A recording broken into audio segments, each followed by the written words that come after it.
Assalamualaikum warahmatullahi wabarakatuh. Perkenalkan, nama saya Rahma Amalia dari kelas 10 Akuntansi SMK Negeri 9 Jakarta.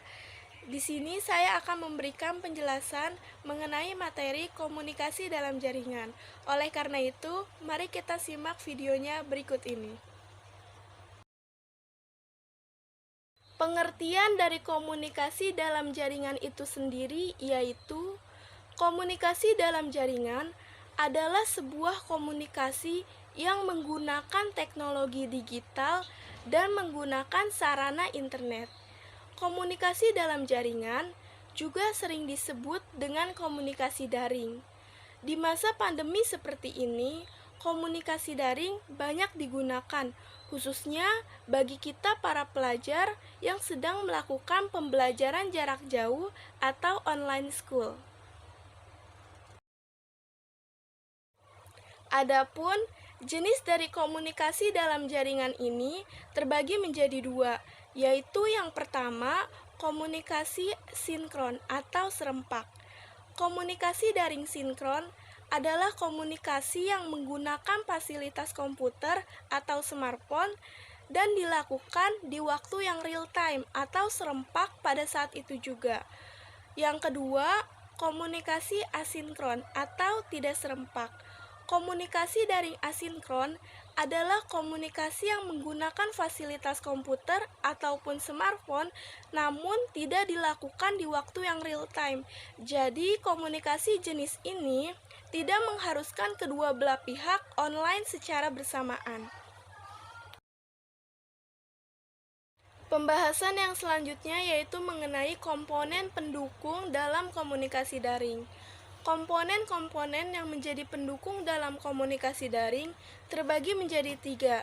Yang pertama, perangkat keras atau hardware, yaitu perangkat yang dapat dilihat dan diraba oleh manusia secara langsung.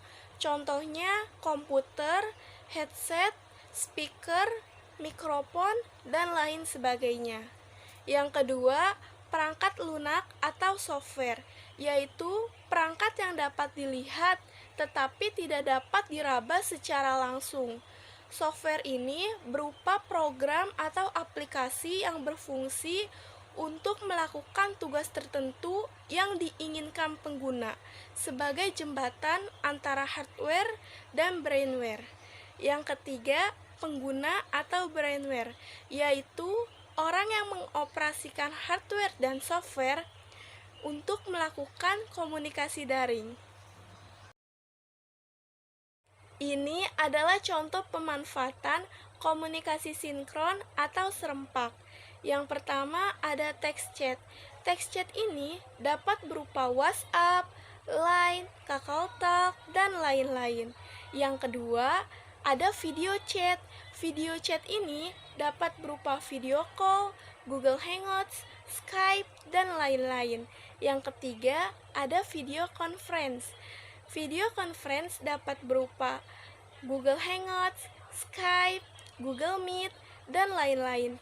Antara video chat dan video conference ini hampir sama atau sejenis.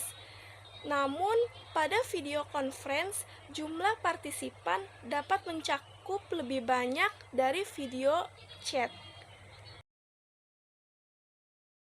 Ini adalah beberapa contoh dari pemanfaatan komunikasi asinkron atau tidak serempak, yaitu email, forum, blog, jejaring sosial atau social network, website, dan yang terakhir, rekaman simulasi visual. Pembahasan yang selanjutnya yaitu mengenai tata krama yang harus kita miliki dalam menggunakan komunikasi daring. Adapun tata krama komunikasi sinkron atau serempak yaitu yang pertama, hadir tepat waktu. Yang kedua, menggunakan identitas asli. Yang ketiga, nonaktifkan mikrofon jika tidak digunakan. Yang keempat, menggunakan pakaian yang sopan dan sesuai. Yang kelima, memperkenalkan diri sebelum berbicara. Yang keenam, fokus pada saat diskusi.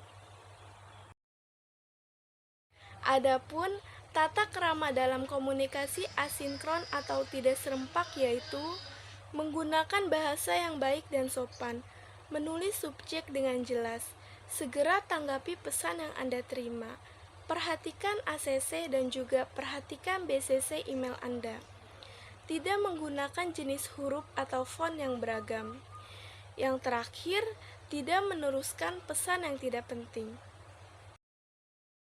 Yang selanjutnya, ini adalah kelebihan serta keunggulan dari menggunakan komunikasi daring, yaitu dapat dilakukan kapan saja dan di mana saja.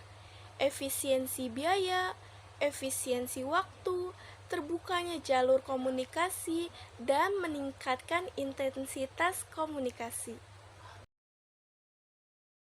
Selain dengan adanya kelebihan atau keunggulan dari menggunakan komunikasi daring, pasti ada juga kelemahan dari komunikasi daring tersebut.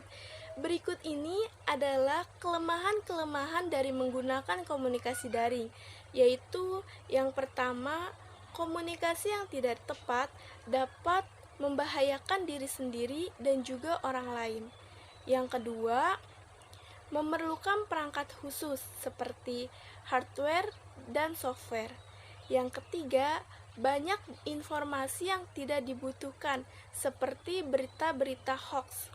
Yang keempat, komunikasinya tidak dapat mewakili emosi dan intonasi bicara dari penggunanya.